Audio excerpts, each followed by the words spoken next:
ክብር ለጌታ ይሁን። ዛሬ ጌታ መልእክት ልኮኛል። እርግጠኛ ሆኜ እናገራለሁ። ጌታ እንዲላችኋል ለሰው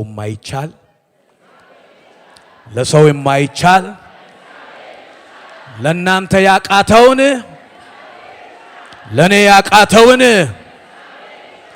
ለእግዚአብሔር ይቻላል። ዛሬ ጌታ እንዲላችኋል ወገኖቼ፣ ለሰው የማይቻል ለናንተ የማይቻል የከበዳችሁ ነገር ሁሉ ለኔ ግን ይቻላል ብሏል ጌታ። ዛሬ ጌታ እግዚአብሔር ቅድም ያደረገው ነገር ለሰው የማይቻለው ነገር ነው ወገኖቼ። እርግማን የተሰበረው ለሰው አይቻልም፣ ለእግዚአብሔር ግን ተችሏል ወገኖቼ። ለጌታ ግን ተችሏል ወገኖቼ።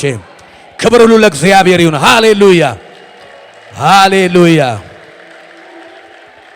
ጌታ መልካም ነው ወገኖቼ። ሁላችን በጌታ ፊት እንቆምና እግዚአብሔር መልካም ነው። ሉቃስ ወንጌል ምዕራፍ 18ን እናወጣለን። የሉቃስ ወንጌል ምዕራፍ 18ን እናወጣና ሉቃስ ምዕራፍ 18 ቁጥር 18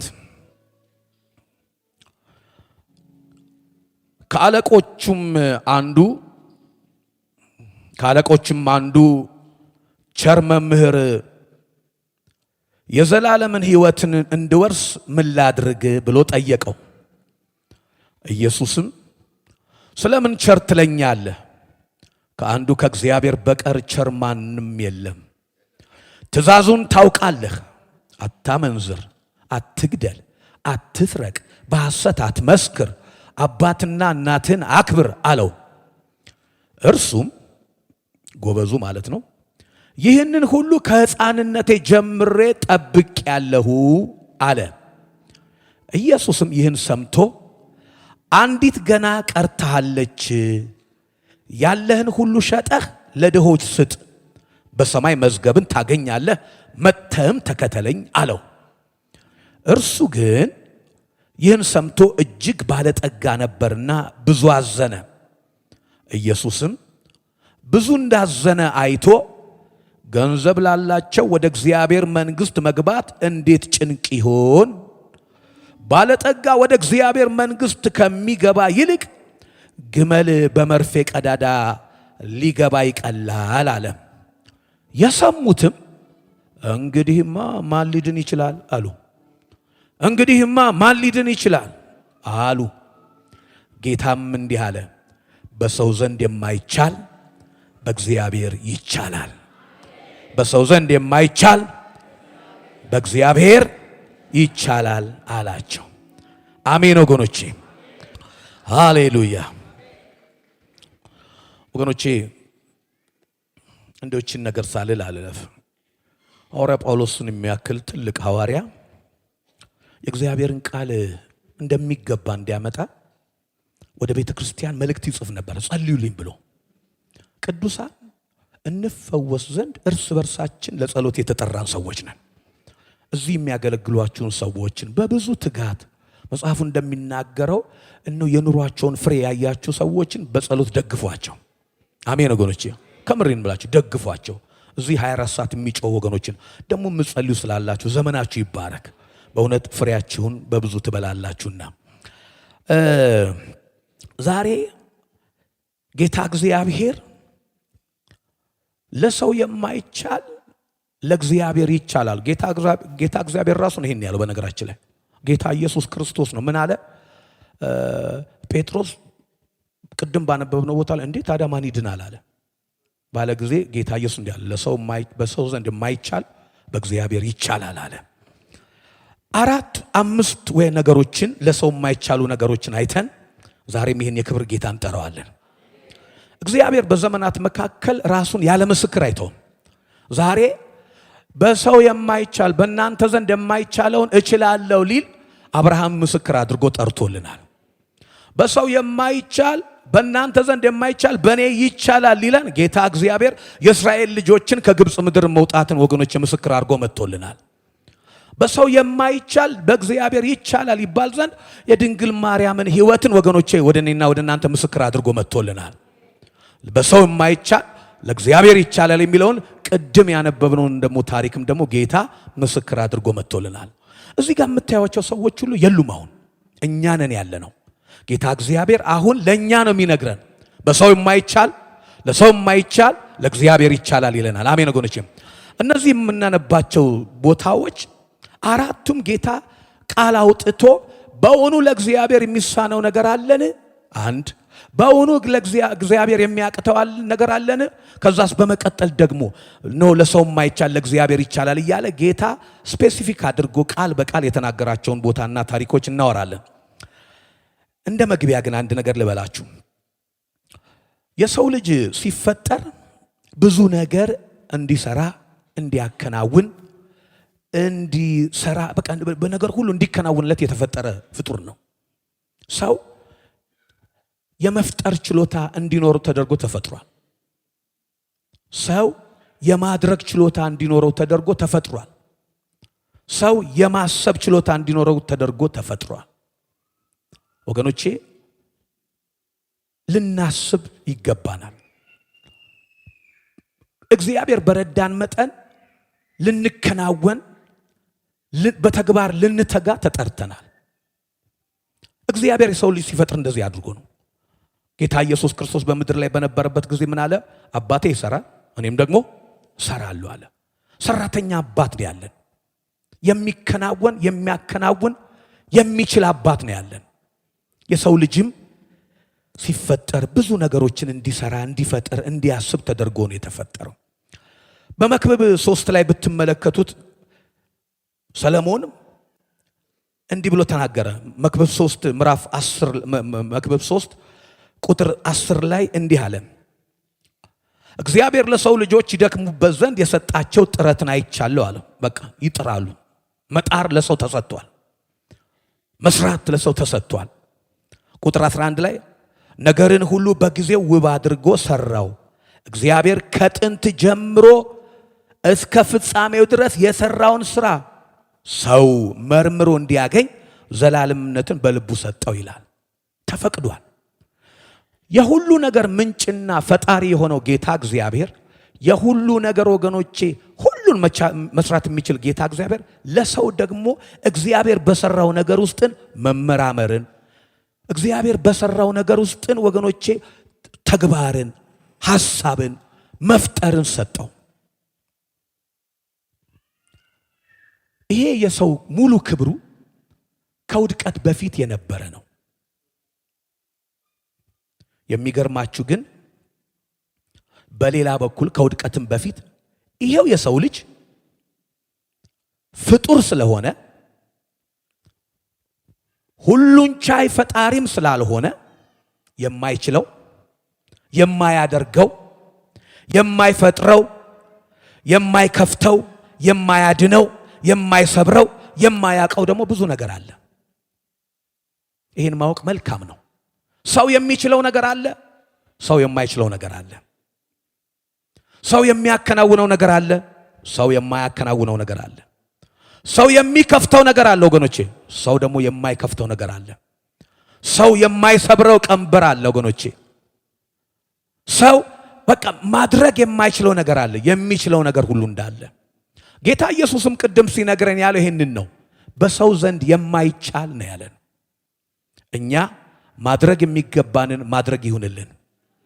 አሜን ወገኖቼ። እኛ ቅዱሳኖች ማድረግ የምንችለውን ማድረግ የሚገባንን ማድረግ ይሁንልን። አንዳንድ ጊዜ ግን በህይወታችን ቅድም እንዳወራ ነው ምንም ጎበዞች ብንሆን፣ ምንም ኃያላኖች ብንሆን፣ ምንም አዋቂዎች ብንሆን፣ ምንም ወገኖቼ ጠቢባን ብንሆን የማንችለው ነገር አለ። በተለይ ከኃጢአት ውድቀት በኋላ የሰው ልጅ ያ በጥቂት የተሰጠው የመፍጠር ኃይል፣ ያ በጥቂት የተሰጠው የእውቀት ኃይል፣ ያ በጥቂት የተሰጠው ወገኖቼ የማድረግ ኃይል በብዙ አሽቆልቁሎ ወረደ። መዝሙረኛው በምዕራፍ 49:12 ላይ ሲናገር ሰው ግን ክቡር ሆኖ ሳለ አያውቅም፣ እንደሚጠፋ እንስሳ ሆነ ይላል። ያንን በጥቂት መከናወን የሚችል ሰው፣ ያ የሆነ ነገር ማድረግ የሚችል ሰው ወገኖቼ ኃጢአት ደግሞ ሾልኮ በገባ ጊዜ ዜሮ ብዙ ነገር አደረገበት። አሁን በምድር ላይ ወገኖች የሰው ልጆችን ከሚያደርጉት ነገር ይልቅ የማያደርጉት ነገር ይበልጣል። እስቲ የሰው ልጅ ለራሱ ሰላምን መስጠት የሚችል ማን ነው? የሰው ልጅ ለራሱ ደስታን መስጠት የሚችል ማን ነው? ዘላቂ ደስታ፣ ዘላቂ ሰላም። የሰው ልጅ ከእግዚአብሔር ጋር በትክክል በራሱ ጽድቅ መታረቅ የሚችል ማን ነው? የሰው ልጅ በራሱ ለሰው ደግ መሆን የሚችል ማን ነው? የሰው ልጅ በራሱ ወገኖቼ የእግዚአብሔርን ፈቃድ ማድረግ የሚችል ማን ነው? ማንም የለም። መጽሐፉን ሲናገር ይሄን ነው የሚለው። ጽድቅ ይዘን ሮጥ ሮጥ እያልን ወደ እግዚአብሔር ፊት ብንመጣ ጌታ እግዚአብሔር ሲመለከተው ይሄ ነገር የመርገም ጨርቅ ነው የሚለው። ለዚህ ነው የገዛ ቀኙ ያገዘው የሚማልድ በጠፋ ጊዜ የእግዚአብሔርን ልክን፣ የእግዚአብሔርን ደስታ፣ የእግዚአብሔርን ጽድቅን ያክል ማምጣት የማይችል ሰው በታጣ ጊዜ ነው የገዛ ቀኙ ማዳንን ያመጣው። ምክንያቱስ ለሰው አይቻልም ነበርና። ኃጢአት ብዙ ነገር አደረገ። የሚገርማችሁ የሰው ልጅ ይሄንን ኃጢአት ሾልኮ በገባ ጊዜ ከሰላሙ፣ ከነጻነቱ፣ ከክብሩ ብቻ ሳይሆን ያጎደለው ባሪያ አደረገው። ኤፌሶን ምዕራፍ 2 ላይ እናንተ ሁላችሁ እንደምታውቁት 1 ጀምሮ በበደላችሁና በኃጢአታችሁ ሙታን ነበራችሁ አለ። የሞት ባሪያ ሆነ የሰው ልጅ። እንደገናም ደግሞ ቀጥሎ በእነርሱም ላይ በዚህ ዓለም እንዳለው ኑሮ በማይታዘዙ ልጆች ላይ አሁን ለሚሰራው መንፈስ አለቃ እንደሆነው ፈቃድ በፊት ተመላለሳችሁ። የመናፍስት ወገኖቼ የአጋንንት ባሪያ ሆነ። የሰይጣን ፈቃድ ባሪያ ሆነ። እንደምታውቁት ሰይጣን ልማት የለውም፣ ፍቅር የለውም፣ ረፍት የለውም፣ ደስታ የለውም። የሰው ልጅ እንዲህ ሆነ። ካለመቻል ወደ አለመቻል፣ ካለመቻል ወደ አለመቻል እየወረደ ሄደ። የነበረውን ነፃነት ተቀማ። የነበረውን ደስታ ተቀማ። የነበረውን ሰላም ተወሰደበት። የዚህ ዓለም ገዢ ኃጢአት በሚባል ገብቶ የሰው ልጅ ታሪክ ውስብስብ አደረገው። በጣም እየገረመኝ ነው ወገኖቼ። በዚህ ዘመን ላይ የጨለማው ገዢ ይሰራል። አሁንም ሰይጣን በስራ ላይ ነው። ምን እንደሚያደርግ ታውቃላችሁ? አንዱን ኮምፕሊኬሽን ወደ አንዱ ድብልቅልቅ አድርጎ ሰው በራሱ መፈታት እንዳይችል፣ ሰው ነፃነቱን እንዳይቀዳጅ፣ ሰው መልካም እንዳያስብ፣ ሰው ወገኖቼ የእግዚአብሔርን ነገር እንዳያስብ በትጋት እየሰራ ነው የሚገኘው። ነገር ግን አምላካችን በስራ ላይ ነው። እግዚአብሔርን በስራ ላይ ነው። አሜን ወገኖቼ። ጌታ እግዚአብሔርን በስራ ላይ ነው። ዘመናት በተቆጠረ ቁጥር፣ ጊዜዎች በመጡ ቁጥር ሁሉ ከውድቀት፣ ከችግር፣ ከመከራ ጋር የሰው ልጆችን ነው መጽሐፉ ሲነግረን በጢሞቴዎስ መጽሐፍ ላይ ተዘላችሁ ነው በመጨረሻው ዘመን የሚያስጨንቅ ዘመን እንደሚመጣ ይሄን እወቅ ይላል። የሰው ልጅ ከእግዚአብሔር ነገር እየራቀ ከጌታ ከእግዚአብሔር ከሰላሙ ከእረፍቱ እግዚአብሔር ካየለት በጎነቱ ከነጻነቱ ከፍቅሩ እየራቀ በሰይጣን ባርነት ስር በሰይጣን ጭቆና ስር ተቀመጠ። የሚገርማችሁ ይሄኛውም ትብታብ ይሄኛውም እስራት በሰው አይቻልም።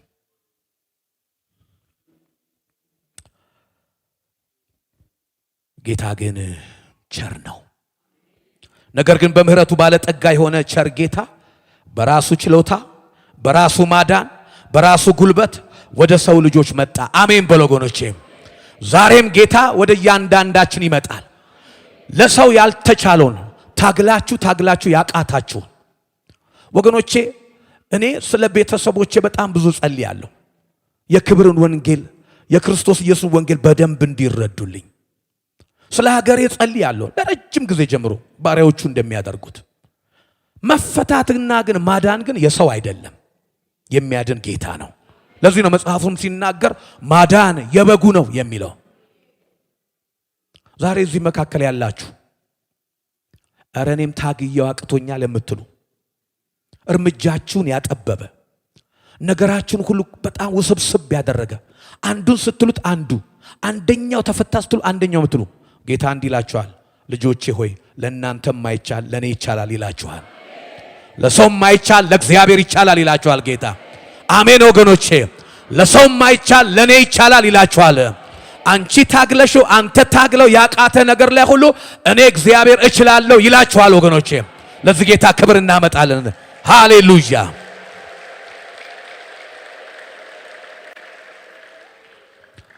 ወገኖቼ እግዚአብሔር አልተለወጠም። ጌታ እግዚአብሔር አልተለወጠም። ለዚህ ነው ጌታ እግዚአብሔር እኔ እግዚአብሔር አልለወጥምና አለ። እናንተ የእስራኤል ልጆቹ የጠፋችሁ አይደላችሁ፣ ተስፋ የቆረጣችሁ አላችሁ። ኧረ እባክህ የኔ ነገር የምትሉ፣ ኧረ እባክህ ስንት ዘመን ታገልኩት የምትሉ፣ ይህንን ቃል ከትናንትና ወዲያ ቤቴ ተንበርክኬ ድንገት ለዚህም ጉባኤ እየጸለይኩኝ ሳለ ነው በተራራው ላይ ሊታገል የቆመ ተራራን አየሁና ይሄኛውንማ ልታገል ምናምን እያልኩኝ ጌታ መጣና እንዲህ አለኝ፣ ለሰው ማይቻል ለእግዚአብሔር ይቻላል። አሜን ወገኖቼ።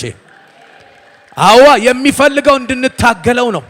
ከስራቱ ጋር እንድንታገል፣ ከሰንሰለቱ ጋር እንድንታገል አይደለም። የኛ ድርሻ አንድ ነው። ቅድም እንዳደረግነው ለወደሚችለው ጌታ መጮህ ነው። አሜን በሉ ወገኖቼ። እርሱ ይችላል ወገኖቼ። እርሱ ለሰው የማይቻለውን ይችላል። ክብር ለስሙ ይሁን። ጌታ እግዚአብሔር ትልቅ ነው። እስቲ 1 3 4 ጌታ የጠራልን ምስክር ሰዎችን ህይወት እንመልከት። የመጀመሪያው አብርሃም ነው። አብርሃም እግዚአብሔር አምላክ የጠራው ሰው ነው። ጌታ እግዚአብሔር አብርሃምን ጠራው። እንደምታውቁት ዘፍጥረት 11 ላይ የአብርሃም ውልደት ይጀምራል። መጨረሻው ቁጥር አካባቢ የአብርሃም ውልደት ይጀምርና ቁጥር ምዕራፍ 12 ላይ ስንት ጊዜ እንደቆየ ባይታወቅም ያው መጽሐፉ እንደሚናገረው እንግዲህ በ11 እና በ12 ምዕራፍ መካከል ታሪክ መካከል የ75 ዓመት እድሜ አለና ምዕራፍ 12 ሲጀምር እግዚአብሔርም አብርሃምን ከከላዳያን ከውር ከአባት ከእናት ቤት ውጣ ብሎ ጥሪ እንዳደረሰለት ይናገራል። እድሜውም 75 ነው ይለናል። ሄደት እያልን አየት እናድርገው። እግዚአብሔርም አብርሃምን አለው ከሀገርህ ከዘመዶችህ ከአባት ቤት ተለይተህ እኔ ወደማሳይህ ምድር ውጣ። የጠራን ጌታ ይባረክ። ተጠርተናል። አሜን። አብርሃም እንደተጠራው ነው የተጠራ ነው። ከሚጠፋው ዓለም ተጠርተናል፣ ከጠፊው ዓለም እና ጌታ እግዚአብሔር ጠራውና ሲጠራው ቀጥሎ የበረከት ቃል ተናገረ። ታላቅ ሕዝብም አደርግሃለሁ፣ እባርክሃለሁ፣ ስምህንም አከብርሃለሁ፣ ለበረከት ሁን፣ የሚባርኩህን እባርካለሁ፣ የሚረግሙህንም እረግማለሁ፣ የምድር ነገዶች ሁሉ በአንተ ይባረካሉ። አብርሃምም እግዚአብሔር እንደተናገረው ሄደ ይላል። ክብር ለጌታ ይሁን ወገኖቼ። እግዚአብሔር አምላክ ራሱን አየና ጌታ እግዚአብሔር አብርሃምን ጠራው ሲለው አብርሃምም ታዘዘ። ይሁንልን ወገኖቼ። ትእዛዝን፣ ተስፋ ቃልን፣ በረከትን፣ ኪዳንን ተቀብሎ ወጣ። የአብርሃም ታሪክ ግን እንዲህ እንደተነገረለት አይደለም። አልጋ ባልጋ አልነበረም። የተጠራው አብርሃም እሺ ብሎ የወጣው አብርሃም ወገኖቼ በተጠራ ከጥቂት ጊዜ በኋላ እሱ ታዞ የተቀመጠበት ምድር ላይ መከራ ጀመረ። ቁጥር 10 ላይ ብትመለከቱት በምድርም ላይ ረሃብ ሆነ ይላል። እግዚአብሔርን ሰምቶ የወጣው ሰውዬ፣ እሺ ብሎ ታዞ የወጣው ሰውዬ የተቀመጠበት ምድር ከእናት ከአባቱ ቤት ለየት ብሎ ነው እንግዲህ ስደተኛው ነው የተቀመጠውና ሲመጣ ረሃብ ሆነ። ቀላል ረሃብ አልነበረም ደግሞ። አብርሃም የመጀመሪያው መከራው አገኘው፣ ረሃብ። እኔ ጥቂት ረሃብ ቢሆን ኖሮ ወደ ግብፅ አይሰደድም ብዬ አስባለሁ። ግብፅ እንደደረሰ ደግሞ ሌላ መከራ መጣ፣ ፍርሃት። የአብርሃም ታሪክ እንደው በቀላል አይደለም። እንደው ሰውየውን ግን ስትመለከቱት በጣም ይገርመኛል። በዚህ መከራ መካከል እንኳን አምላኩን እያሰበ የሚሄድ ነው። ያደርግልን ወገኖቼ። እና ቀጥሎ የሆነው ምንድን ፍርሃት። ሚስቱን እንኳን እህቴ ነሽ የሚያሰኝ የሞት ፍርሃት መጣበት። ቁጥር 10 ላይ ብትመለከቱት ቁጥር 14 ላይ አብርሃም ወደ ግብፅ በገባ ጊዜ የግብፅ ሰዎች ሴቲቱን እጅግ ውብ እንደሆነች አዩና የፈርዖን አለቆች አዩአትን። ከዛ ከፍ ብሎ ብትመለከቱት 11 ላይ አንቺ መልከ መልካም ሴት እንደሆንሽ እነሆ እኔ ያውቃለሁ። የግብፅ ሰዎች ያዩሽ እንደሆነ ሚስቱ ናት ይላሉ። እኔንም ይገሉኛል፣ አንቺንም በሕይወት ይተውሻል አላት። አብርሃም በሌላ በኩል ግን ብልጥ ነው። ዝም ብለሽ እንትን እንዳትዪ ባዶሽን ነው የሚያስቀሩሽ። ስለዚህ እህቱ ነኝ ብትይ ይሻልሻል፣ በሕይወት ብኖር ለአንቺም ለእኔም ነው የሚላት እና ቀጥሎ ምዕራፍ ቁጥር 14 ላይ አብርሃም ወደ ግብፅ ምድር የግብፅ ሰዎችም ሴቲቱ እጅግ ውብ እንደሆነች አዩ፣ የፈርዖን አለቆችም አዩአት፣ በፈርዖን ፊትም አመሰገኗት፣ ሴቲቱም ወደ ፈርዖን ቤት ወሰዷት ይላል። የአብርሃም ሁለተኛ መከራ ፍርሃት ነው። ቀጥሎ ደግሞ የሚወዳትን አብሯት የኖራትን ሚስቱን ከፍርሃት የተነሳ አሳልፎ ሰጣት። በዚህ ቦታ ላይ ግን እችን ነገር ነካ አድርጌ ማለት ፈልጋለሁ። እኔ ድንቅ ስላለኝ አብርሃም ስለ ሚስቱ ሲናገር መልከ መልካም ነሽ ይላታል።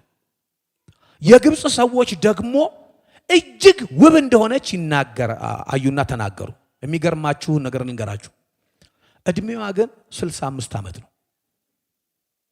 በ65 ዓመቷ ሴትየዋ አሁንም ውብ ናት፣ እጅግ ውብ ናት። እና ገረመኝ። የትኛው ጂም ነው የምትሄደው? ምን አይነት ኒውትሪሽን የበዛበት ምግብ ብትበላ ነው? እነዚህ ሰዎች በብዙ እኛ እንደምንለው ድሮ እኮ እድሜያቸው ገና በጣም እጥፍ ስለሚቆጠር በቶሎ አላረጀችም እንዳንል 90 እና 99 ላይ ራሷ የተናገረችው አለች። እኔ እጅግ አርጅቻለሁ ምናምን ያለችው። እና ዛሬ ላይ የኛ አይነት ስትራክቸር ነው የነበራቸው። እና ደስ አለኝ ዛሬ ለእህቶቼም መናገር የፈለኩት የሳራ ውበት ያለው የሳራ ወይም በሌላ በኩል ጂሟ ያለው አንደኛ ጴጥሮስ ምዕራፍ 3 ቁጥር 6 ላይ ነው። አንደኛ ጴጥሮስ እችን እንደ ቦነስ ነካ አድርጌን ስለገረመኝ ነው ወገኖቼ። አንደኛ ጴጥሮስ ምዕራፍ 3 ቁጥር 6 ላይ የሳራ ጂም አለ፣ የሳራ ሰውነት መጠበቂያ አለ፣ የሳራ ኮስሞቲክ አለ። በ65 ዓመቷ ምክንያቱም የ10 ዓመት ልዩነት ነው ያላቸው። ታሪኩ የጀመረው በ75 ዓመቱ ነው ጥሪ ያለው። ስለዚህ እየተናገረ ያለው ስለ አንዲት ተለቅ ስላለች ሴት ነው። ነገር ግን በግብፅ ምድር አሁን ስትመለከት ፈርዖን እንኳን የሚጓጓባትን በጣም ውብ የሆነች ሴት ናት። ምንድነው ከተባለ ወገኖቼ እቺ ሴት ጂሟም ኮስሞቲኳም ምኗም ያለው አንደኛ ጴጥሮስ ምዕራፍ 3 ቁጥር 6 ላይ ያገኛችሁ ደስ ይበላችሁ። አሜን ወገኖቼ። ምን ይላል ወገኖቼ? እንዲህ የሚላል ይሄን ሳልነግራችሁ ማለፍ ስላልፈለኩ ነው። አንደኛ ጴጥሮስ ምዕራፍ 3 ቁጥር 6 እንዲሁም ሳራ ለአብርሃም ጌታዬ ብላ እየጠራችሁ ታዘዘችለት። አሜን ወገኖቼ። እንዲሁም ሳራ ለአብርሃም ጌታዬ ብላ እየጠራችሁ ታዘዘችለት። እናንተም ከሚያስደነግጥ ነገር አንዳች እንኳን ሳትፈሩ መልካም ብታደርጉ ልጆቿ ናችሁ ይላል። ክብር ለጌታ ይሁን። የመታዘዝ ህይወት ነበራት። ባሏን ወገኖቼ ጌታዬ የምትልበት ትሁት ልብ ነበራት። እኔ እንዳሰብኩት የሳራ መለምለም ምክንያት ታዛዥነቷ ነበረ፣ ትህትናዋ ነበረ። ጌታዬ ብላ ነበር የምትገዛለት ወገኖቼ። አሜን ያድርግልን፣ አሜን ያድርግልን። ልምላሜ በትህትና ውስጥ አለና፣ ልምላሜ በታዛዥነት ውስጥ አለና። በነገራችን ላይ የአብርሃም ትእዛዝ ቀጭን ነው ወገኖቼ። እስቲ ሃኒ ይሄን ነው አምጪልኝ፣ ይሄን እንትና ፊልኝ፣ ይሄን ገንፎ ስሪ ምናምን አይደለም። ኧረ አንዳንድ ጊዜ የሱ ትእዛዝ ከበድ ያለ ነው። ምን የሚል ነው? ይገሉኛል፣ እህቱ ነኝ በይ። ኧረ በእናትህ አብርሃም ነው በቃ በይ እሺ ብላ ትታዛለች። ሞገስ ይጨመርላት ነበር። አሜን ወገኖቼ። እግዚአብሔር አምላክ ይርዳን፣ መታዘዝ ይሆንልን። እንመለስ ወደ አብርሃም ታሪክ። ከዛ በመቀጠል የሆነው ነገር ብትመለከቱት ወገኖቼ አብርሃም በረሃብ ምክንያት በፈርዖን ፍርሃት እንዲሁም ደግሞ ሶስተኛ ላይ የመጣበት መከራ ምንድነው ካላችሁ በሎጥ እረኞችና በሱ እረኛ መካከል ጥልና ክርክር ተነሳ። አብርሃም እንደምታውቁት የሰላም ሰው ነው። አንተ በቀኝ ከሄድክ እኔ በግራ ሄዳለሁ የሚል ነው። ጥልና ክርክር የማይወድ ሰው ነው። ነገር ግን ቅድም እንዳልኳችሁ ያ ተጠርቶ በተስፋ ቃል የተጠራ ለበረከት የተጠራ እግዚአብሔር እጁን በላዩ ላይ ያሳረፈበት ሰው አልጋ ባልጋ ሆኖለት አልሄደም። ብዙ የማይችለው ነገር ነበረ። የመጨረሻ ላይ ግን የአብርሃም ነገር የሚገርማችሁ ቁጥር 15 ላይ ዘፍጥረት ምዕራፍ 15 ላይ እንደሚናገረው ከሁሉ በላይ ግን የአብርሃም ሊመለስለት ያልቻለው ነገር የደማስቆ የኤሌዘር ጉዳይ ነው። ኤሌዘር በቤቱ ነው የተወለደው። አገልጋይ ነው። በነገሩ ሁሉ ላይ የተሾመ ነው። ቀጥሎ ሊወርስ እንደሆነ አብርሃም ገብቶታል። እዚህ ቦታ ላይ እኔ ሲገባኝ የልጅ ጉዳይ የሌላ ነገር ጉዳይ ሳይሆን ታሪክን የማስቀጠል ጉዳይ። አብርሃም ምን ትሰጠኛለህ አለ ጌታ እግዚአብሔርን። ምዕራፍ 15 ላይ ብንመለከተው እንዲህ ይላል። ምዕራፍ 15 ቁጥር 1 ላይ ከዚህ በኋላ የእግዚአብሔር ቃል በራእይ ወደ አብርሃም መጣ እንዲህም ሲል አብርሃም ሆይ አትፍራ፣ እኔ ላንተ ጋሻ ነኝ፣ ዋጋህም እጅግ ታላቅ ነው አለው። አብርሃምም አቤቱ እግዚአብሔር ሆይ ምን ትሰጠኛለህ? እኔ ያለ ልጅ እሄዳለሁ፣ የቤቴ መጋቢ የደማስቆ ሰው ኤሌዘር ነው አለ። አብርሃምም ለእኔ ዘር አልሰጠኸኝም፣ እነሆ በቤቴ የተወለደው ሰው ይወርሰኛል አለ። እነሆ የእግዚአብሔር ቃል እንዲህ ሲል መጣለት፣ ይህ አይወርስህም አለው። አሜን ወገኖቼ። ዋናውን ጥያቄ ይዞት መጣ አብርሃም። ብዙውን ነገር ፈትቼዋለሁ ጌታ ሆይ፣ ረሃቡን ነው በራሴ ተጉዣለሁ መፍትሄ ወደማገኝበት፣ ጥሉን ነው መብቴን ትቼ እንኳን ሰላም አምጥቻለሁ፣ እዚህ ጋር ግን ስመጣ ግን አልቻልኩም አለ። እግዚአብሔርን ይጠብቅ ነበር ወገኖቼ። ጌታ እግዚአብሔር ሆይ አሁን ይሄኛውን አልችልም፣ በልቡ ተቀምጧል ወገኖቼ፣ ይዞታል። እና እግዚአብሔር አባት የኔ ታሪክ ይሄ ነው፣ የሚቀጥለው ታሪኬ የተዘጋ ታሪክ ነው፣ አይቀጥልም። እዚህ መካከል እንዲህ የምትሉ ካላችሁ፣ ታሪኬ አይቀጥልም የምትሉ ካላችሁ፣ አገልግሎቴ አይቀጥልም፣ እግዚአብሔር ሆይ ለክብርህ መኖር አይቀጥልም፣ እግዚአብሔር ሆይ ያንተን ነገር ማየት አይቀጥልም የምትሉ ካላችሁ ጌታ እንዲላችኋል፣ ይቀጥላል። ለሰው ማይቻል ለእግዚአብሔር ይቻላልና ይቀጥላል። አሜን ወገኖቼ፣ እግዚአብሔር ያስቀጥላል። ክብር ለጌታ ይሁን።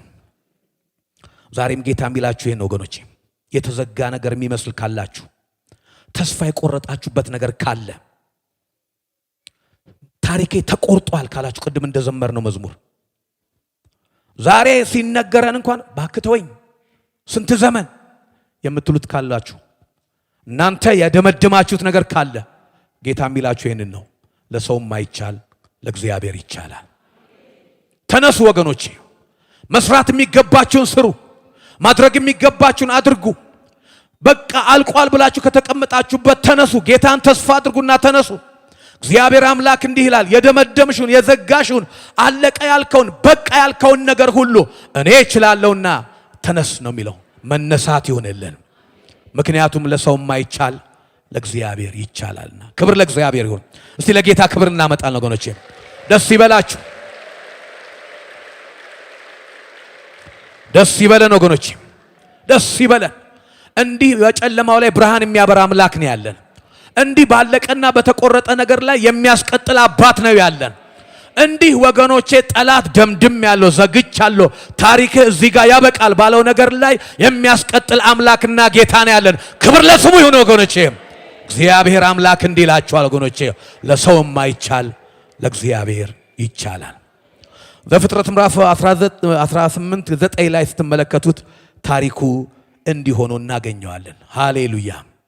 ጌታ እግዚአብሔር ይናገራል ደግሞም ይፈጽማል። ምዕራፍ 18ን እንዲሆነላችሁ ምዕራፍ 18 ቁጥር 9 ላይ ሃሌሉያ። እርሱም ሚስት ሳራ ወዴት ናት አሉት። እርሷም በድንኳን ውስጥ ናት አላቸው። እርሱም የዛሬ ዓመት እንደ ዛሬ ጊዜ ወደ አንተ በእውነት መለሳለሁ፣ ሚስትህም ሳራ ልጅ ታገኛለች አለው። ሳራም በድንኳኑ ደጃፍ በስተኋላ ሳለች ይህን ሰማች። አብርሃምም ሳራም በዕድሜያቸው ሸምግለው ፈጽመው አርጅተው ነበረ። በሴቶችም የሚሆነው ልማድ ከሳራ ተቋርጦ ነበረ። ሳራም በልቧ እንዲህ ስትል ሳቀች፣ ካረጀው በኋላ በእውኑ ፍትወት ይሆንልኛልን? ጌታዬስ ፈጽሞ ሸምግሏል አለች።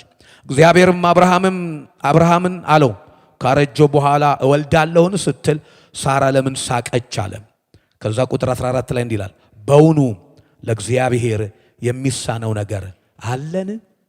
የለም በሉ እስቲ ወገኖቼ፣ በእውኑ ለእግዚአብሔር የሚሳነው ነገር አለን? በእውኑ ለእግዚአብሔር የሚያቅተው ነገር አለን?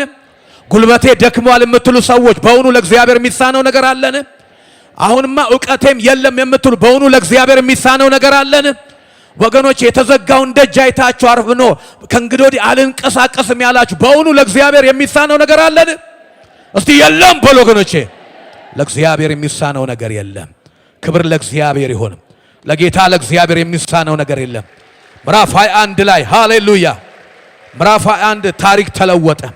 ምዕራፍ 21 ቁጥር 1 ላይ የነ አብርሃምና የነ ሳራ ታሪክ ለሰው የማይቻል ነገር የያዙ ሰዎችን፣ የሚከራከሩ ሰዎችን፣ ታሪክ አብቅቷል የሚሉ ሰዎችን፣ ተዘግቷል የሚሉ ሰዎችን ታሪካቸው እንዲሆነ ምዕራፍ 21 ቁጥር 1 ላይ እግዚአብሔርም እንደተናገረው ሳራን አሰበ። እግዚአብሔርም እንደተናገረው ሳራን አሰበ። እግዚአብሔርም እንደተናገረው ለሳራ አደረገላት። ብቻ እርሱ ይናገር ወገኖቼ። ብቻ ከሐሳቡ ጋር እንስማማ። ብቻ ፈቃዱን እንወቀው። ብቻ ወገኖቼ የእግዚአብሔር ሐሳብ ይሁን እንጂ የተዘጋው ነገር ይከፈታል ወገኖቼ። ለሰው የማይቻለው ነገር የሚችል ጌታ ከፊታችን ይወጣልና፣ ቀንበሩን ይሰብራልና፣ እስራቱን ይበጣጥሳልና፣ ጨለማውን ይገለብጣልና፣ ለሰው የማይቻለውን ወገኖቼ የሚችል ጌታ ከፊታችን ይወጣልና እንደ ሐሳቡ ይሆንልናል። ዛሬ ጌታ ይሄን ያለኝ ይሆናል፣ እንደ ሐሳቤ ይሆናል ይላችኋል። እናንተ ብትጥሉትም እናንተ ብትተውትም እናንተ ታሪክ ተዘግቷል ብትሉም ጌታ እግዚአብሔር ግን እንዲህ ይላል፣ ለሰው የማይቻል ለእናንተ የማይቻል ለእርሶ የማይቻል ለእናንተ የማይቻል ጌታ እግዚአብሔር እንዲህ ይላል፣ ለሰው የማይቻል ለኔ ይቻላል ይላችኋል። የእግዚአብሔር ምስክር እውነተኛ መሆኑ የምናየው ይሄው ምዕራፍ በምዕራፍ ነው። 21 የሚናገረው ይሄንን ነው። እግዚአብሔር እንደተናገረው ሳራን አሰበ። እግዚአብሔር እንደተናገረው ለሳራ አደረገላት። በልባችን መነሳት ይሁንልን። በእግዚአብሔር ተስፋ ማድረግ ይሁንልን። አሜን ወገኖቼ። ነው ዘመኑ በጣም ስለረዘመብን፣ ዘመኑ ወገኖቼ ስለቆየብን፣ አካባቢው ስለነገረን፣ አትችልም አትችም ስላለን፣ ውስጣችንን ስንሰማውም እርጅና ከተሰማን፣ ነገር ግን ወገኖቼ አሁን አይናችንን ወደ ልዑል እግዚአብሔር እናነሳለን። ለሰው የማይቻለውን ወደሚችል ጌታ እናነሳለን። እግዚአብሔር ይችላል ወገኖቼ። እግዚአብሔር በሕይወታችን ይችላል። እግዚአብሔር ወገኖቼ የኛን አቅም አይቶ አይናገርም። የኛን ሁኔታ አይቶ አይናገርም። የኛን ችሎታ አይቶ አይናገርም። ራሱን አይቶ የሚናገር ጌታ እንደተናገረው ያደርጋል፣ እንደተናገረው ይሰራልና። ለምን ለሰው የማይቻል አሜን። ጌታን እየሰማችሁት ነው? ልባችሁ ይነሳ፣ ልባችሁ ይነሳ። አልችልም ካላችሁበት ይነሳ። ኃይልም በሚሰጠኝ በክርስቶስ እችላለሁ በሉ ወገኖቼ። ጌታ ይረዳኛል በሉ፣ እችላለሁ በሉ፣ እግዚአብሔር ያግዘኛል በሉ፣ እነሆ ፍሬያማ ነኝ በሉ፣ ትውልድ ወርሳለሁ በሉ፣ ሀገሬን ወርሳለሁ በሉ ወገኖቼ፣ ዘሮቼን ወርሳለሁ በሉ ወገኖቼ፣ የማይቻለውን እችላለሁ በሉ፣ ምክንያቱም አባቴ ይችላልና በሉ። ክብር ለእግዚአብሔር ይሁን። ሃሌሉያ። እንቀጥል። ሁለተኛ ምስክሮች የእስራኤል ልጆች ናቸው። የእስራኤል ልጆች በዘጸአት 1 ላይ ነው ታሪካቸው የሚነግረን በመጽሐፉ። እነዚህ የእስራኤል ልጆች በእግዚአብሔር አጀንዳና በእግዚአብሔር ሐሳብ ነው ወደ ግብፅ ሄዱት። በመጀመሪያ ዮሴፍ፣ ከዛ ደግሞ 70 ነፍሶች ሄዱ፣ መኖር ጀመሩ። ስንት ዓመት እንደኖሩ ባይነገርም እንግዲህ አንድ ጄኔሬሽን ወደ 100 የሚጠጋ ከሆነ ዮሴፍ ዘመኑ አለቀና በዛው በግብፅ ሞተ። ከዛ ትንሽ እንደቆየ ያ የተስፋ ቃል ሕዝብ ያ የእግዚአብሔር የዘላለም አጀንዳ ማስፈጸሚያ መስመር የሆነ ሕዝብ ዮሴፍን የማያውቅ ትውልድ በግብፅ ተነሳና ያስጨንቀው ጀመር፣ ግራ ያጋባው ጀመር። ጭንቀታቸውን ብትመለከቱት በጣም ነው የሚገርመው። የመጨረሻ በቃ የሚገርማችሁ ሲገባኝ የሥጋ አስጨናቂዎች ብቻ አልነበረም የነበረው እስራኤል ሕዝብ፣ የአጋንንትም ሰልፍ ነበረባቸው። ግብፅን እንደምታውቁ በኋላ ላይ ትዝ ይላችሁ እንደሆነ ሙሴ ወደ ፈርዖን ዘንድ ገብቶ እግዚአብሔር አምላክ ሕዝቤን ልቀቅ ይላል ያገለግለኝ ዘንድ ብሎ ሲናገር እና እግዚአብሔር የራሱን ምልክት በሙሴ በኩል ሲያሳይ እቺኛውማ እኛም ዘንድ አለ ብሎ ነው ይዞ የመጣው። መንፈሳዊ ትግልም ነበረበት ያ ሕዝብ፣ ትብታብ ነበረበት። ልክ ቅድም ሲነገር እንደነበረ ወገኖቼ ይሄ የተባረከን ሕዝብ የሚረግም በሰው ላይ ተቀምጦ ሕዝቡን ባሪያ አድርጎ ጨቁኖ ገዝቶ ሁሉ ጊዜ የሱ አገልጋይ እንዲሆንለት የሚፈልግ ፈርዖን የሚጠቀመው በመናፍስቱ ዓለም ነበር። ትዝ ይላችሁ እንደሆነ ጌታ እግዚአብሔር 10 ተአምራት ነው ያደረገው። መጽሐፍ ቅዱስ አዋቂዎች እንደሚናገሩት እያንዳንዱ ነገርን እግዚአብሔር ሲመታ የነበረው መናፍስቱ ዓለም ውስጥ ያለውን አለቃ ነበረ። አሜን። ዛሬም ይሰብርልናል። ተራጋሚውን ይሰብርልናል። ባሪያ አደርግሻለሁ የሚለውን ይሰብራል ጌታ። ጨቁናለሁ የሚለውን ዛሬም ጌታ ይሰብራል ወገኖቼ። ቅድም እንደሰበረ አሁንም ይሰብርልናል ወገኖቼ። አታልፍም የሚለውን ጌታ ይሰብራል ወገኖቼ። እና ጌታ እግዚአብሔር መጣ። ሕዝቡ ተጨንቋል። ልቀቅ አለው። ያው የትዕቢት አባት አይደለም። በፈርዖን በኩል አፉን ከፈተ። እስራኤልን ለቅ ዘንድ እግዚአብሔር ማን ነው ማለት ጀመረ። እኛ ግን እንዲህ ይላለን ሙሴ እንዳለ እግዚአብሔር አምላክ ነው፣ ለኛ በርቶልናል። እግዚአብሔር አምላክ ነው። አሜን ወገኖቼ። እና ታሪኩን እንደምታውቁት ወገኖቼ የእስራኤል ልጆች ሙሴ መጣና በመጀመሪያ ላይ እንዲህ አላቸው፣ እግዚአብሔር ሊፈታችሁ ነው አላቸው። ምን? ሙሴ አታውቃቸውም ግብጾችን 400 ዓመት 430 ዓመት ነው እዚህ የቆየ ነው። ተው አትንካቸው አሉ። ትዝ ይላችሁ እንደሆነ አንድ ቦታ ላይ ሽታችን ልታሸተው ነው አይደል አሉት። ምን አለበት ብንገዛላቸው? ሙሴን ተከራከሩት። ምን አለበት ብንገዛላቸው? ለነጻነት የተጠራ ሕዝብ፣ ለርስት የተጠራ ሕዝብ፣ ወተትና ማር የሚያፈስ ምድርን ትወርሳለህ ያለ ሕዝብ የተባለ ሕዝብ፣ የሰው ልጆች መዳኛ የሆነውን የጌታን የኢየሱስ ክርስቶስን መስመር ሊሰመርበት የተጠራ ሕዝብ ከአስጨናቂዎቹ የተነሳ ዓመታት ከቆጠረው ነገሩ የተነሳ ባርነትን መረጠ። አንሄድም፣ ተወን አሉ።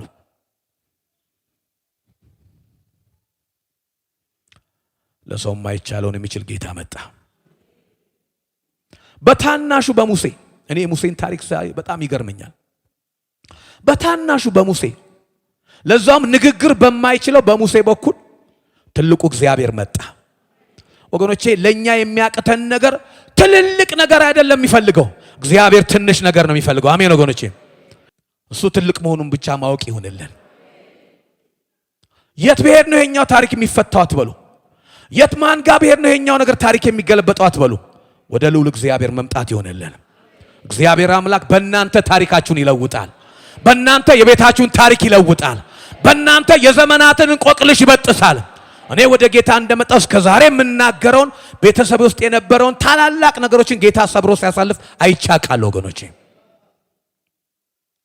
ስለዚህ በትንሹ በኮልታፋው በብዙ ክርክር አልሄድም ባለው ሙሴ ተጠቅሞ 430 ዓመት የቆየውን የእስራኤል ልጆችን ባርነት ጌታ እግዚአብሔር ገለበጠው። እናንተ ጌታ ቅዱሳን ባርነትን እምቢ አትበሉ፣ እሺ አትበሉ። ጭቆናን እሺ አትበሉ። ተጽዕኖን እሺ አትበሉ። ልዩነቱ ምንድነው? በራሳችሁ አትታገሉ፣ በራሳችን አንጨነቅ። ነገር ግን ሁሉም በሚችል አምላክ ፊት በርከክ ማለት ይሆንልን። ሁሉም በሚችል አምላክ ፊት መጮህ ይሆንልን። እግዚአብሔር የዛን ጊዜ ታሪክን ይለውጣል፣ ታሪክን ይገለብጣል ወገኖቼ። ለሰው ማይቻል ለሰው ማይቻል ለኛም ማንችለውን ትምህርታችሁን ዝግት ያረጋችሁ የኔ ነገር በቃኝ የምትሉ በ2019 መነሳት ይሁንላችሁ። አዲስ እቅድ አቅዱ ወገኖቼ። ጌታ ይችላል በሉ ወገኖቼ። ስለ ልጆቻችሁ ተስፋ የቆረጣችሁ ጌታ ይችላል በሉ ወገኖቼ። እግዚአብሔር ይችላልና ክብር ለእግዚአብሔር ይሁን። ዛሬም ጌታ ለሰው የማይቻለውን ምስክር እየጠራ ነው። ጌታ ካለፉትም ከሕያዋኖችም ማመን ይሁንልን። በሶስተኛ ደረጃ የጌታን የኢየሱስ ክርስቶስ እናትን ማርያምን ነው የምንመለከተው።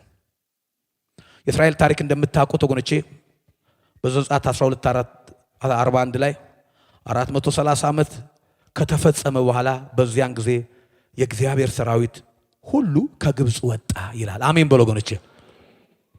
ደካማውን ሙሴ ላከና ጌታ እግዚአብሔር ወደ ማርያም ታሪክ መምጣት በፊት ደካማውን ሙሴ ኮልታፋውን ሙሴ ላከና 430 ዓመት የተገዛው ሕዝብን ከባርነት ነፃ አወጣው።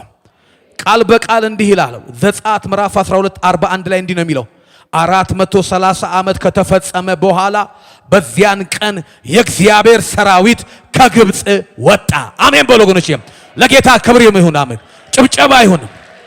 ሃሌሉያ። መውጣትን ያደርጋል ጌታ እግዚአብሔር። አልወጣም ካል ነው ከበረታው ወገኖቼ። ታሪኩን ስለምታውቁት ወደ ኋላ አልተመለስኩም። እየቀጠቀጠ እያገላበጠ አለቅም ያለውን ሁሉ እያስጮኸ ህዝቡን ግን በክብር አወጣ ጌታ። ወገኖቼ ዛሬ መውጣት ያቃታችሁ ነገር ካለ ይሄኛው ነገር የምትሉ ካላችሁ ጌታ የሚለው እንደዚህ ነው፣ ለሰው የማይቻል ለእግዚአብሔር ይቻላል። ክብር ለእግዚአብሔር ይሁን። ሌላው የቅድስት ድንግል ማርያም ታሪክ ነው። እንደምታውቁት ሉቃስ ወንጌል ምዕራፍ 26 ላይ ነው የአብርሃም ታሪክ የተዘጋውን የከፈተው። የእስራኤል ህዝብ ታሪክ የባርነትን ታሪክ ነው የሰበረው። እዚህ ጋር ግን በሰው ያልታሰበ ነው። በሰው አልታሰበም። እናንብበው ልጨርስ ነው። ሉቃስ 1:26 ለምንድን ነው ጌታ ይሄን ሁሉ የሚናገረን ከተባለ በእኛም ታሪክ መቀጠል ይፈልጋል። በእኛም ወገኖቼ ታሪክን መስራት ይፈልጋል። 1:26 በስድስተኛ ወር መልአኩ ገብርኤል ናዝሬት ወደምትባል ወደ ገሊላ ከተማ ከዳዊት ወገን ለሆነው ዮሴፍ ለሚባለው ሰው ወደ ታጨች ወደ አንዲት ድንግል ከእግዚአብሔር ዘንድ ተላከ። የድንግሊቱም ስም ማርያም ነበረ። መልአኩም ወደ እርሷ ገብቶ ደስ ይበልሽ ጸጋን የሞላብሽ ሆይ ጌታ እግዚአብሔር ካንቺ ጋር ነው፣ ከሴቶች ሁሉ መካከል የተባረክሽ ነሽ አላት። ቁጥር 32 ስለ ጌታ ኢየሱስ ክርስቶስ ተነገራት። ልቀጥለው ከ29 ጀምሮ እሺ። እርሷም ባየችው ጊዜ ከንግግሩ በጣም ደነገጠችና ይህ እንዴት ያነ ሰላምታ ነው ብላ አሰበች።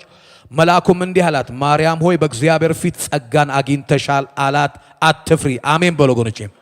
በእግዚአብሔር ፊት ጸጋን አግኝተሻል አትፍሪ። እነሆም ትጸንሻለሽ፣ ወንድ ልጅንም ትወልጃለሽ፣ ስሙንም ኢየሱስ ትይዋለሽ። እርሱም ታላቅ ይሆናል፣ የልዑል ልጅም ይባላል። ጌታ አምላክም የአባቱን የዳዊት ዙፋን ይሰጠዋል፣ በያዕቆብ ቤትም ለዘላለም ይነግሣል፣ ለመንግስቱም መጨረሻ የለውም። ይህ ሁሉ ተሰብስቦ ለማርያም እየተነገራት ለታናሺቱ ትልቅን አጀንዳ የእኛም ልብ ይስፋልን። 34 ላይ ማርያም መልአኩን ወንድ ስለማላውቅ ይህ እንዴት ይሆናል አለችው።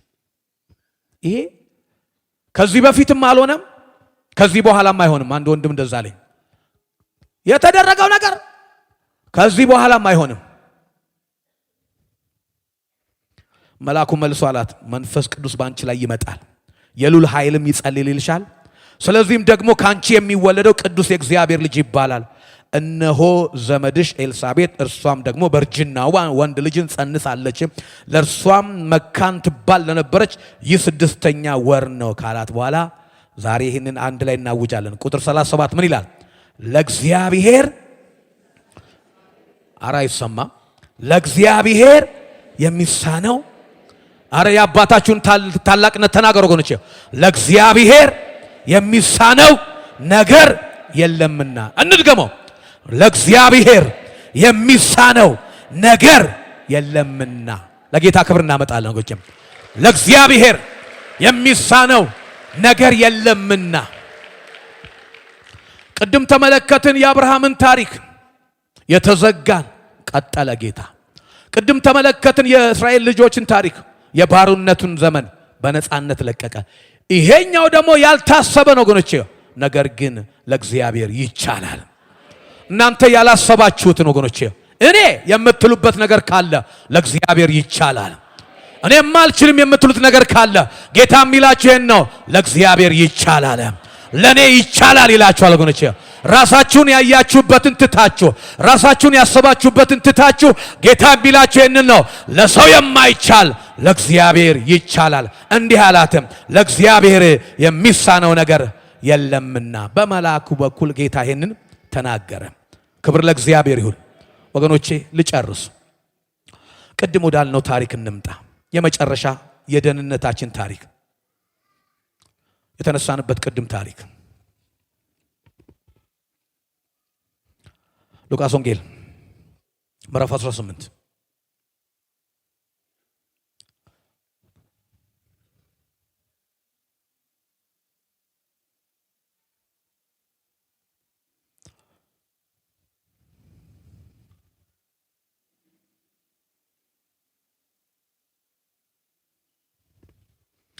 ካለቆች አንዱም ቸር መምህር የዘላለም ሕይወትን እንዲወርስን ምን ላድርግ ብሎ ጠየቀው። ኢየሱስም ስለምን ቸር ትለኛለህ? ከአንዱ ከእግዚአብሔር በቀር ቸር የለምና ብሎት ተናገረው። ወደታችን እንውረድ።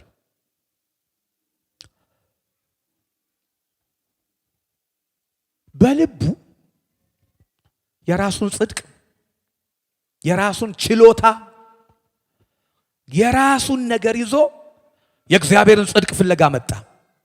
በዚህ መካከል ካላችሁ አዳዲሶች ካላችሁ የዚህ ሰው ታሪክ የብዙዎቻችን ታሪክ ነበርና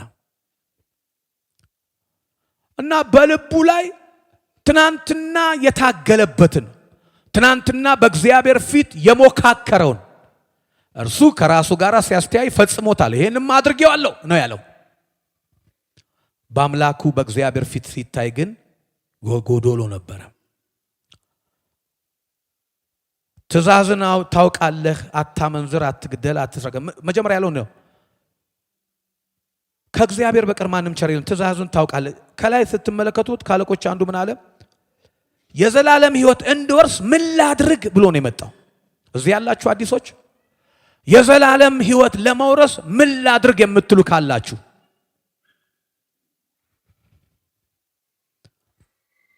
ይሄ ሰው ባዶ ሆኖ አይደለም የጠየቀው። የራሱን ጽድቅ፣ የራሱን ስራ፣ የራሱን መልካምነት ነው ይዞ የመጣው እና ጌታ ትእዛዙን ታውቃለህና አታመንዝር፣ አትግደል፣ አትስረቅ፣ በሐሰት አትመስክር፣ አባትና እናት ክብር አለውና ያም ሰው ይህንማ ከሕፃንነቴ ጀምሬ ጠብቄዋለሁ አለ። ወደደው ይላል ሌላ ቦታ። ሲታገል አይቶታል። እንደው ቅንነቱንም አይቷል እና እችን ብቻ አድርጋለሁ። አንዲት ቀርታለች። ያለህን ሁሉ ሽጥና ለድሆች ስጥ፣ በሰማይ መዝገብ ተዘጋጅቷል፣ ታገኛለህ፣ መተህም ተከተለኝ አለው። እርሱም ይህን ሰምቶ እጅግ ባለጠጋ ነበርና አዘነ። ኢየሱስም አሁን ወደ ደቀ መዝሙሩ ዞር ብሎ ማስተማር ጀመረ። እዚህ ላላችሁም ለእያንዳንዳችንም በጌታ ከዳንም በኋላ የራሳችንን ጽድቅ ማቆም የምንፈልግ ካለን፣ በራሳችን እግዚአብሔርን ደስ ማሰኘት የምንፈልግ ካለን፣ በራሳችን እግዚአብሔር በሰጠን ነገር ላይ ሌሎችን የምንኮንን ካለን፣ ወገኖቼ በእኛ የሆነ ነገር የለም። አሜን ወገኖቼ፣ በእኛ የተቻለ ነገር የለም። የሆነው ነገር ይሄ ነው። እርሱም ይህን ሰምቶ ጌታ ኢየሱስም እንደዚህ አለ። ኢየሱስም ብዙ እንዳዘነ አይቶ ገንዘብ ላላቸው ወደ እግዚአብሔር መንግሥት መግባት እንዴት ጭንቅ ይሆናል አለ። ባለጠጋም ወደ እግዚአብሔር መንግሥት ከሚገባ ይልቅ ግመል በመርፌ ቀዳዳ ሊገባ ይቀላል አለ። የዛን ጊዜ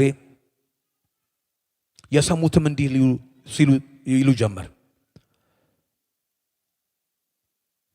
ይቅርታ እንግዲህ ከላይ ላይ እነ ጴጥሮስ እንዲህ አሉ፣ እንግዲያውስ ማን ይድናል አሉ። ይሄ ሰውዬ በአንተ ፊት መጽደቅ ካልቻለ፣ ይሄ ዘመኑ ሁሉ ሕግን ለመጠበቅ የሚታገል ሰውዬ በአንተ ፊት ጽድቅን፣ የዘላለም ሕይወትን፣ የተጠማውን ነገር አጥቶ ከሄደ ማን ሊድን ይችላል ሲል ጌታ ኢየሱስ ቁጥር 27 ላይ እንዲህ አለ፣ በሰው የማይቻል በሰው ዘንድ የማይቻል በእግዚአብሔር ይቻላል አለ። አሜን ወገኖቼ፣ በሰው ዘንድ የማይቻል በእግዚአብሔር ዘንድ ይቻላል። እውነቱን ነው ጌታ ኢየሱስ። ጽድቅ በሰው አይቻልም። ወደ እግዚአብሔር መንግሥት በሰው ሥራ መግባት አይቻልም።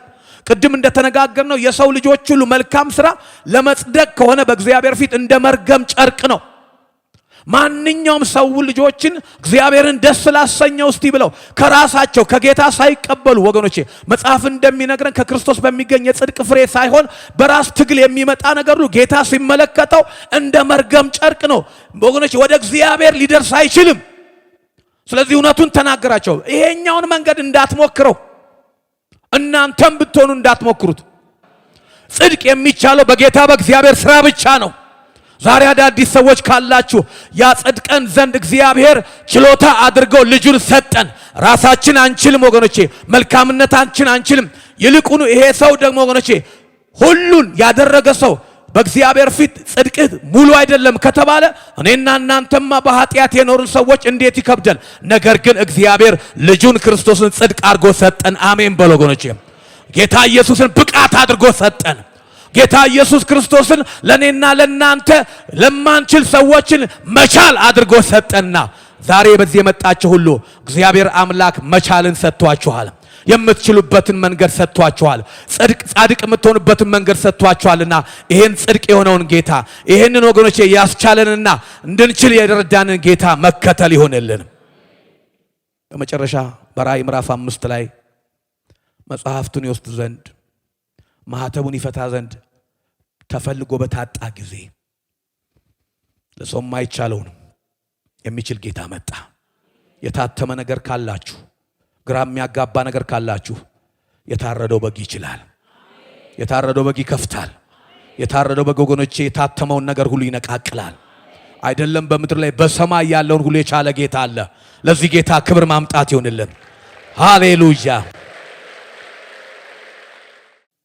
የእግዚአብሔር ቃል የእምነታችን መሰረት ነው። አሁን ጌታ ቀጥሎ በመንፈሱ ይመጣል። እንዲህ ይመኑት፣ እንዲህ ይመኑት። ለኔ የማይቻለውን አንተ ትችላለህ በሉት። ለኔ ያቃተኝን በሉት፣ አንተ ትችላለህ በሉት። የታተመውን በሉት ነው፣ አንተ ትከፍታለህ በሉት ነው። የተዘጋውን በሉት ነው፣ አንተ ትከፍተዋለህ በሉት ነው። የተቋረጠውን በሉት ነው፣ አንተ ትቀጥለዋለህ በሉት። ጌታ የላከኝ ይሄንን ነው። ለሰው የማይቻል ለእግዚአብሔር ይቻላልና